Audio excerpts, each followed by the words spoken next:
Magandang gabi! Currently working on our weekly pronunciation video right now, but I have this idea for a quick Learn Tagalog video, so we might as well do it tonight.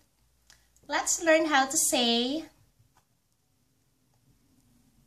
I want at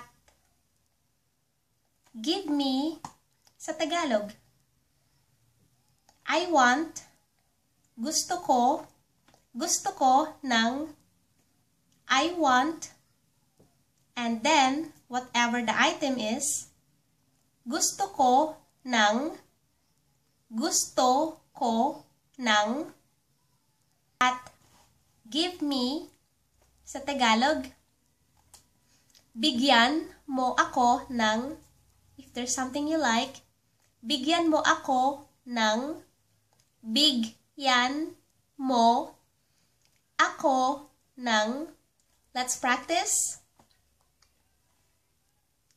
For example, you wanna say, I want food. Gusto ko ng pagkain. Or maybe a new car. Gusto ko ng bagong kotse. Or maybe you wanna say, I want a cell phone. Gusto ko ng cellphone. I want an apple. Gusto ko ng mansanas. At give me, bigyan mo ako ng, bigyan mo ako ng. Example, bigyan mo ako ng pagkain. Give me food. Bigyan mo ako ng tubig. Give me water. Bigyan mo ako ng tsaa. Give me tea. Bigyan mo ako ng upuan. Upuan. Give me a chair. Or what else?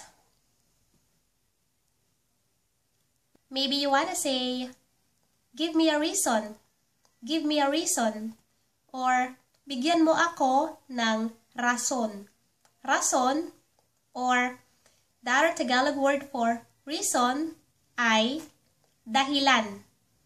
Dahilan. Bigyan mo ako ng chance. Give me chance. Or bigyan mo ako ng pagkakataon. Or you can also say, bigyan mo ako ng tsansa. Tsansa. That's our quick Learn Tagalog video.